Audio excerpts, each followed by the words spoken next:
Brain washing, নির্যাতন, মৃত্যুদণ্ড এগুলোই কেবলমাত্র কয়েকটি ভয়াবহ বিষয়, যার জন্য কিম জং উন পরিচিত। মাত্র ২৭ বছর বয়সে তিনি উত্তর কোরিয়ার সর্বোচ্চ নেতা হন, একনায়কতান্ত্রিক একটি বংশের তৃতীয় উত্তরসূরি হিসেবে। এরপর খুব অল্প সময়ের মধ্যেই তিনি নিজের পরিবারের সদস্যদের মৃত্যুদণ্ড দেন, জনগণকে প্রোপাগান্ডার মাধ্যমে দমিয়ে রাখেন এবং যারা তাকে চ্যালেঞ্জ করার সাহস দেখিয়েছে তাদের সরিয়ে দেন। তার নির্মম শাসন পদ্ধতি উত্তর কোরিয়াকে আগের চেয়ে আরও ভয়ঙ্কর, আরও শক্তিশালী এবং আরও রহস্যময় করে তুলেছে। কিন্তু সব সময় এমনটা ছিল না।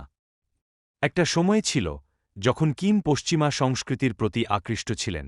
তিনি নাইকি জুতা পরতেন, বন্ধুদের সঙ্গে বাস্কেটবল খেলতেন এবং বারবার ডিজনি সিনেমা দেখতেন। তাহলে কিভাবে এই আনন্দময় শিশুটি পরিণত হল এক ঠান্ডা মাথার, নির্মম শ্বাসকে? এটি বিশ্বাসঘাতকতা, রক্তপাত এবং প্রোপাগান্ডার এক শিহরণ জাগানো গল্প। এটি কিম জং উনের নির্মম জীবনকাহিনী।